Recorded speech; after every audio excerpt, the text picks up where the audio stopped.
How to set your profile picture to private on Facebook. Hi everyone, welcome back to our channel. I am Bimal from The Solution Guy. In today's video, I will simply show you how you can actually set your profile picture to private on Facebook.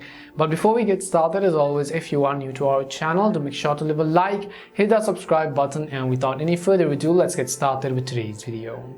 So first of all, what you want to do is simply make sure you have either downloaded or updated the Facebook app to the latest version. You can do this by heading over to your app store, in the search box typing in Facebook, and go ahead and simply either download or update the app.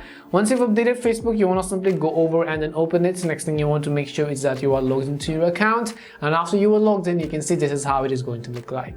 In order to set our profile picture to private, what we could do is we can simply go ahead and first of all go to our profile page, and as soon as you go to our profile page, simply tap on our profile picture, and then we will select view profile picture. As we select view profile picture, what you have to do is tap on the three dots which you see on the top right corner of the screen, and you'll enable all these options. You have to go to the one which says edit privacy. Go ahead and select edit privacy, and over here yours could be set to public or friends except some kind of friends. So what you have to do in order to make your profile picture private, you simply have to set it to only me. Once you set your profile picture to only me, you will not be able to actually share this with someone else, which means others will be able to view it, but they will not be notified, they will not be able to like, comment, and so on your particular profile photo on Facebook. And this is how you can change your profile picture to private on Facebook. We hope the video was really helpful. If it did help you, make sure to leave a like and subscribe to the channel.